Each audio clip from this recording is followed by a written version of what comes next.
Okay, so I have to laugh about this because this could be the most embarrassing video that I ever create on this YouTube channel. I might regret posting it, but here we go. If we haven't met yet, my name's Scott Redgate. I'm a digital marketing coach. I've been in digital marketing since 2010. I've worked on both the agency side, where I worked for a lot of businesses, and on the in-house side, where I worked for one business at a time. So I have a lot of experience across SEO and PPC, but in today's video, I'm going to focus in on the SEO side, and I'm going to share with you a few mistakes, things that I wish that I could get back.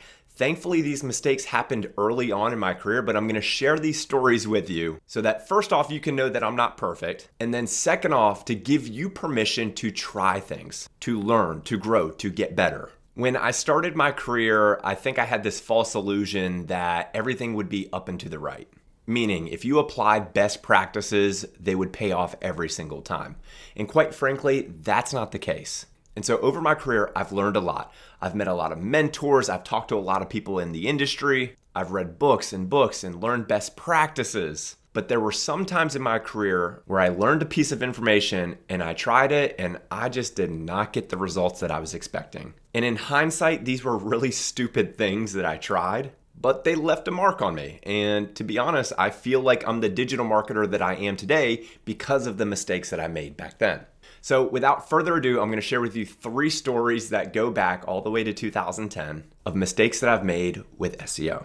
Okay, so the first mistake that I made was with a company that sold security gates. Now, I'm not just talking about gates to keep your dogs in your backyard. These were industrial security gates. So these are the types of gates that prisons use. And this was a well-known brand in that space.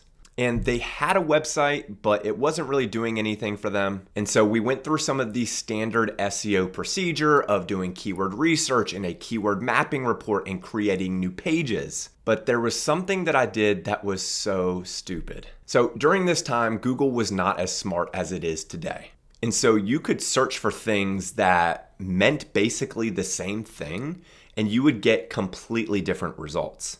So for example, like today, maybe you're searching for basketball shoes versus basketball sneakers.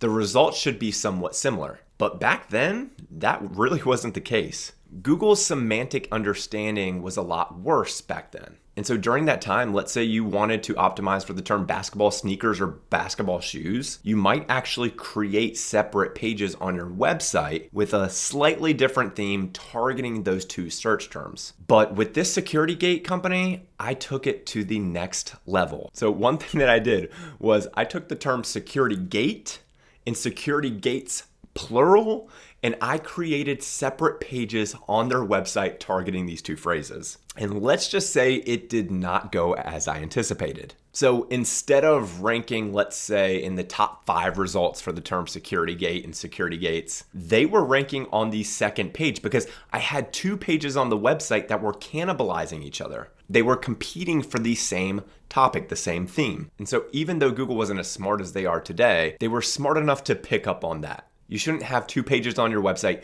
targeting the exact same theme. So after a few months of not getting any results for those pages, I learned my lesson and I deleted one and I went with a single page.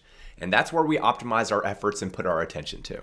And now, not every mistake that I've made has turned into a success story, but that client did stick with us for some time and we were able to deliver a lot of strong results for them. All right, so I'll give that one a check mark. That one worked out okay. Okay, so the next thing that I wish I could get back, I can't remember exactly the company that we were working with.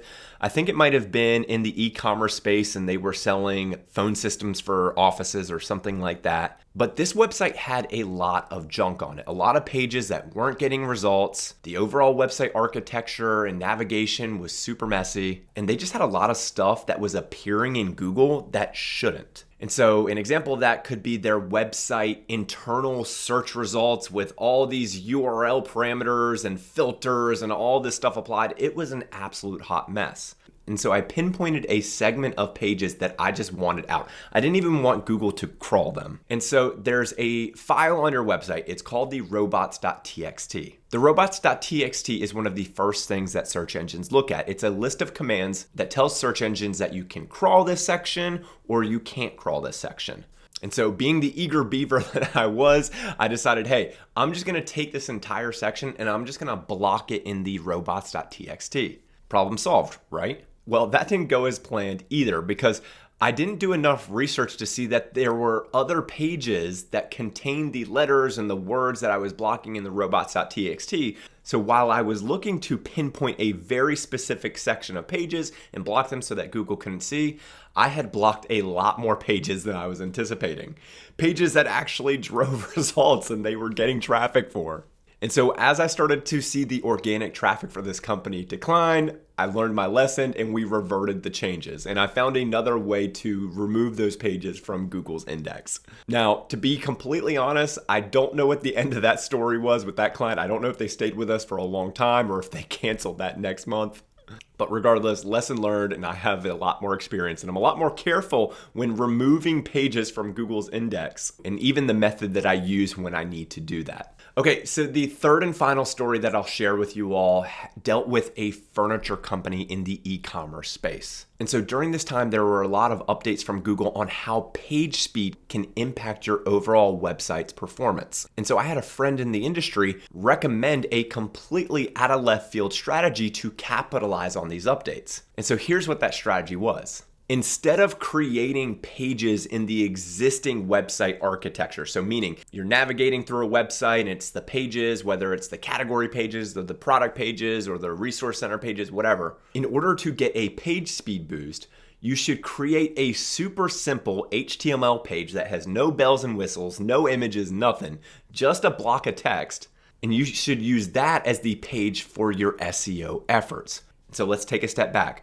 You have your traditional website, and then you're creating these pages that aren't really linked anywhere in the website and are super basic, literally just a block of text. And the theory with this strategy was you would get a page speed boost because these pages didn't have a lot of stuff that Google had to render. And so this website had a lot of great SEO target pages that we completely abandoned in an effort to get a small page speed boost, or at least what was believed at that time. And so the website was an absolute mess. You had page themes essentially mirroring each other. One would be on the actual website, and the other one would be extremely difficult to find, not in the navigation. And those two page themes would be nearly identical. Similar issue to what we talked about before with the security gate company.